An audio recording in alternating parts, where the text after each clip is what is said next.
the week after Christmas this past year, and we went over and spent some time with her family.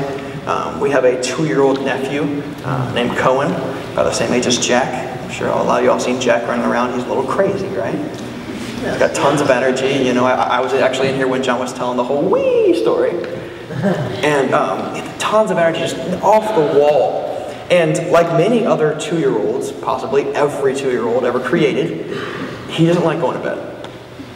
Okay, you tell him it's bedtime, and those are fighting words right there. Okay, so we're sitting over there, and we're watching this movie, and we're just saying, all right, Cohen, go to bed, go to bed. He's coming out. Cohen, go to bed, Cohen. He can't really communicate all that well yet, but he's got enough words that he can kind of get his message across. But he's like, go to bed. And so finally, it was about 10 minutes. It was completely silent. We didn't hear anything, didn't see him, didn't hear him or anything like that. But then all of a sudden, we looked back over our shoulder, and this is what we saw.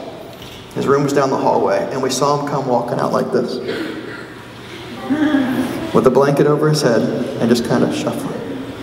Just like this. Now I know he couldn't see anything because it was like a full, thick blanket. So he was just looking at his feet and making no noise whatsoever, and just kind of shuffling his feet just like this. And we saw him like, Cohen, and he goes, and then you see him go,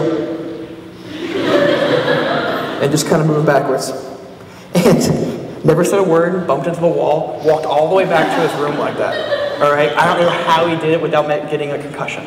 But, so he's standing over there, and of course, our reaction is, no, go to your room. We're just busting up laughing, but of course you can't hear him, let him hear you laugh, or, that's going to be another hour of trying to argue with him to go to bed. So, but it was just hilarious, him coming out like that. And he thought he was invisible, I think. He thought he was Harry Potter for a second, and he had the invisibility cloak, and he was just standing there. Or maybe he was just thinking, if I stand here long enough and don't make any noise, they won't notice. I don't know what he thought he was going to do when he got to us, though. If he was going to pull it off and go, surprise! Or something. I have no idea what was going through this little kid's head.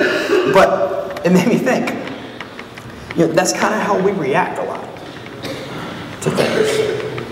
We don't always jump in and get involved in the sin that people are taking part in. But a lot of times, we're completely fine with just standing here like this.